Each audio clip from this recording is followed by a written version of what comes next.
Hi, welcome back to part two of our series, Unbalanced. And in this second section, we're going to talk about one of the more important things about your horse, and that is food and food quality. We're going to look at types of grass hays and what you should be looking for your particular need for your horse. And then we're going to go into the nutritional aspect of these hays and see how they fit into the nutrition that your horse may particularly need. So let's take a look at what's available for horses as far as the the grass species. First off, they don't have the ability to go out on the range like they used to and have the prairie grass and all the natural wild grasses that are out here. And horses are very self-medicating. They have learned to meet their own nutritional needs when they were in the wild. They would go to plants that would help them out. If a horse was not feeling well, it could pretty much adjust its diet the way it needed to. Today, they're captive stalls. They're pretty much subject to the same problems that people have. We put them on a diet, and I don't mean literally on one. I mean that figuratively, we try and put them in that same cage we're in. We feed them one meal a day, snacks, maybe give them a second meal later in the day and some more snacks. It's totally out of character for what they're supposed to have. A horse is supposed to graze and have the availability to graze 24 hours a day. They will eat in the evenings, late in the morning. It doesn't really matter. One of the things that's very crucial to understand is that their biological system is set up different. And not having a gallbladder, the way they process food is very critical. So unlike us, when we get food in our stomach, then the gallbladder releases the bile to help digest and go into the food, and digestion starts. With a horse, because they don't have that secretion once they start taking in food, it's always secreted into their stomach all throughout the day. So whether the horse has any food in his stomach or not, he's getting that acid put into his stomach. Problem with that is real simple, is that when that acid is released into his stomach, if he has no food, then he's going to start having an ulcerated stomach. And that's where the ulcers start from. And it's mostly from being, like I said, confined as far as the way he eats. We believe in free feeders. There's a wonderful company in Idaho that manufactures a free feed system where a horse can eat basically 24 hours a day as he gets hungry. And that's what you need for an animal. They'll be much easier for you and them to cope with because they will have the nutrition that they need, and they will not always be looking for food. So let's look at the types of grass species that we have pretty much around here. Not maybe all of these, but a good majority of them. We got timothy, orchard grass, ryegrass, fescue, brome, bluegrass, and there's legume species too, which are not grass. These are alfalfa and clover, and they make excellent hay, but there's some problems with all of these. One is that they're called they're what I like to call nutrient-dense foods. And that'd be like your horses being able to graze on your lawn, and they have a nutrient-dense source of grass, which is just too much. It's just too much for them to take in. They need a high portion of their digestion to be with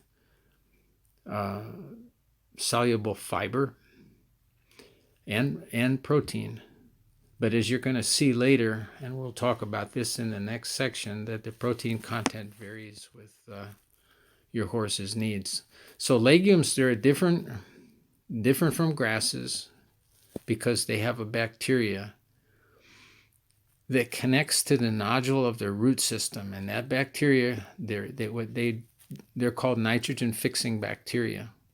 They take it from the air and they convert it into ammonia and ammonium, and then the plant can use that to make protein, and the protein contains nitrogen in its amino acids. So legumes tend to be a very good source of dietary protein for animals, but it's as you're going to see when we start giving you the breakdown of this, you're going to see where your horse falls into, and you'll find that there's only two classes of horses that have a higher nutritional content, and that is a horse that's either a young horse that's growing, or a mare that is in lactation. Horses don't need a high plane of nutrition that legumes offer. And grass, hay, and legumes for several classes of horses, their nutritional requirement is different. The protein and calcium for most classes of horses, as horses need protein, they need calcium. And hopefully they're getting that from their hay, but that's why we believe that they need to have a nutritional supplement. And one of the ones that we firmly believe in and we have seen, and I don't know if we're going to have pictures posted here, but I should have Rose put some online here for us of a 30-year-old horse. He was the most dramatic of any horse that we had an owner take a picture of. When we went to see this horse, he was pretty much, as she would say, skeletal. He looked like something that was going to be going to the canner factory. He was very bad in his hind end. He looked like a cow from the back. You could see the backbone, the bones off his hind quarters, just in really bad shape. By giving him a prebiotic and probiotic and cleaning up his hay and making sure that he had plenty of fresh water, in 60 days, that horse looked like he came off the racetrack. I was amazed seeing a 30-year-old horse and seeing that kind of improvement, because usually when a horse starts to go down, they don't have a tendency to being able to keep coming back and building themselves up, but he did, and he looked fantastic. So anyway, like I said, the higher protein content, the horses that need it the most are lactating mares and growing horses. And legume hay, one of the things about that is it provides about 2 times the protein required by some horses, actually by most horses. Horses are not used like they were. You're not out riding them all day and using them for 7, 8, 9 hours a day. Their requirements on food have changed dramatically.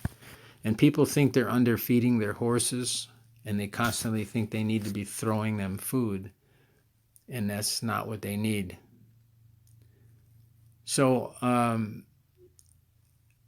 what we need to do is adjust their food according to what their diet is, and like I said, we'll show you that in the next little section here on the hay.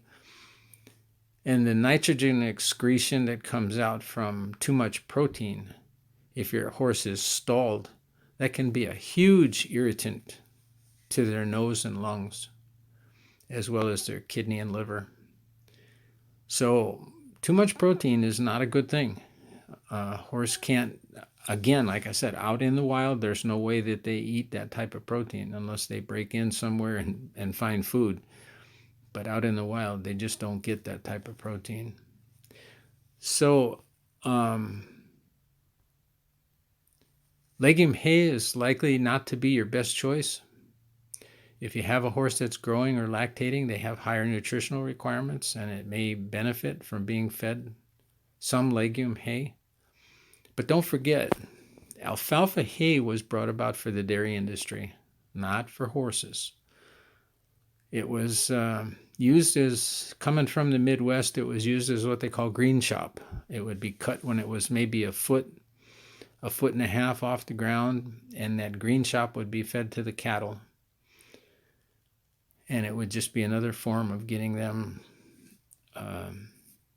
high quality protein and food for milk production. And if they're offered free choice as a young horse, they can eat, and I'm getting the statistics that I wrote down here, of 2% of their body weight rather than 1.5 to 1.75. And at this intake, young horses could consume way too much protein, and that can cause them orthopedic problems, diseases in their feet. They can become laminitic, which is the symptoms of being foundered, and to where they start having a tremendous amount of pain, and they'll stand for hours on end. And the actually laminitis and founder, just for FYI, two different things. Laminitis is the onset of some of the things that will turn into founder if they're not stopped ahead of time. Basically, you can look at it as it would be looked at as a kind of like a trying to come up with the word here, and it's not going to come. Anyway, the laminitis will effectually, if it gets severe, then they have rotation of the coffin bone, and that's when it rolls into the founder process. And so once the horse has actually started getting the coffin bone rotation, then you have some serious issues. And also, just to let you know, and I'm not saying to ever take a horse to that brink and let him go off the hill, but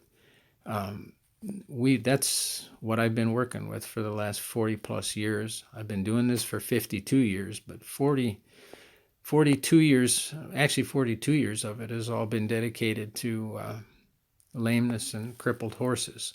So this is our specialty, something that we deal with all the time, and what we've found that is a great relief to the horses is having a diet and something nutritionally stable for them, and it's causing a lot less problems with these animals as they start to age. So just kind of to complement what we've said so far, is basically to conclude, the choice between grass hay and legume hay pretty much depends on your horse and his needs. Legume hay provides a better fit of nutrients for a horse with higher needs like growing, lactating, while grass hay, and this is important, provides a good fit for most horses. Most horses, I mean, if you're saddling up and riding for an hour a day, there is no reason to be giving your horse more food. He didn't do anything to deserve more food. If anything, he just needs to be able to get at his hay and fresh water. One of the things I can't stress enough, and that is fresh water. We've come across so many places that have water that is, I think it's undrinkable for a horse. And horses have to have fresh water, and it's got to be clean.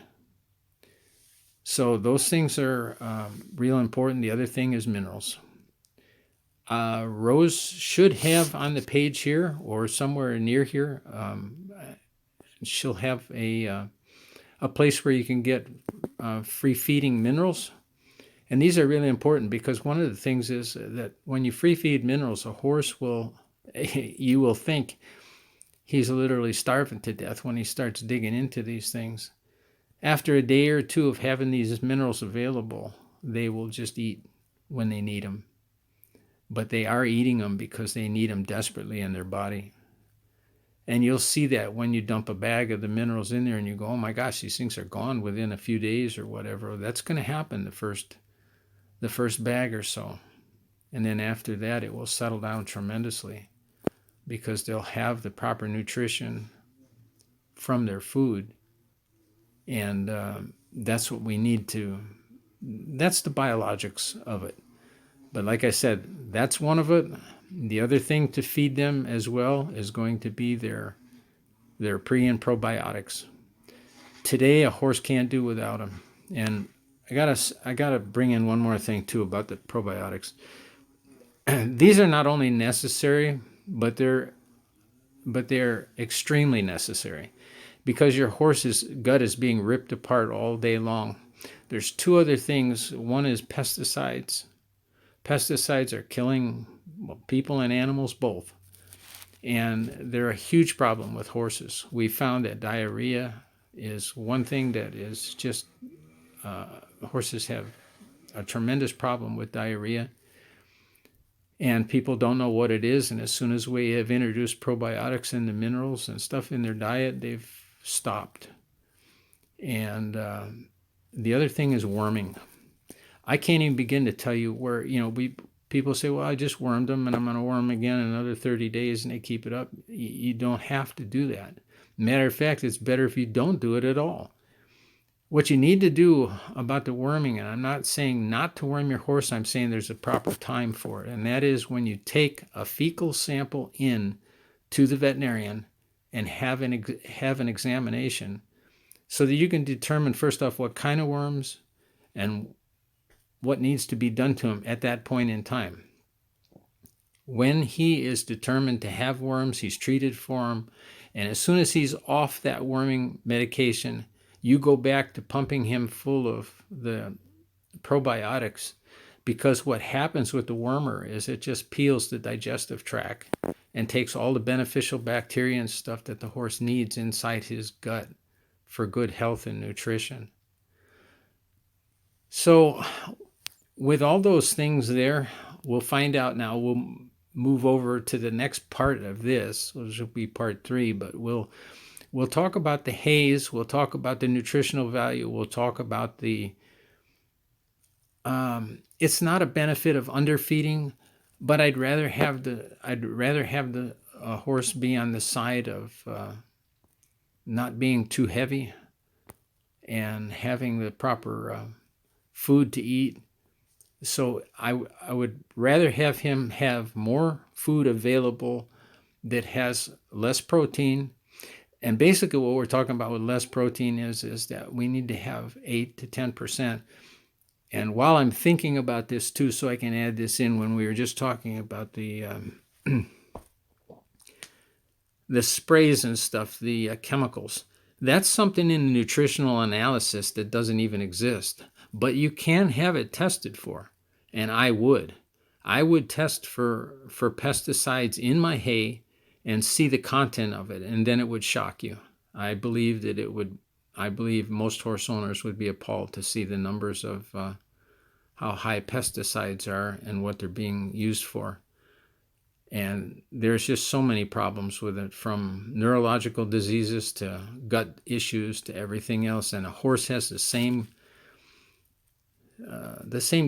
kind of gut going on that humans have, in that our health is, a human gets 80% of his body health from his gut, and a horse is about the same way. So that we need to have all that stuff in balance, and we need to be running a tight ship when it comes to our horses. So given all that hopefully there's enough there that will help encourage you and help get you moving into a different direction for your horse. But we're going to try really hard. If you have any questions too, please feel free to write, send an email or whatever, or text a message to Rose or myself, and we'll try and get you the answers that you need. But want to thank you so much for being able to join us, and anybody that you can forward this on to that might need some help, that's a new horse owner, that would be appreciated. God bless your day. We thank you so much for joining us, and ask that you would just, be good to those horses. Those horses you are its advocate. And without you, that horse has no life whatsoever, because once it's been stalled and taken into our world, you're responsible for it. Thank you so much. Have a blessed day. Bye-bye.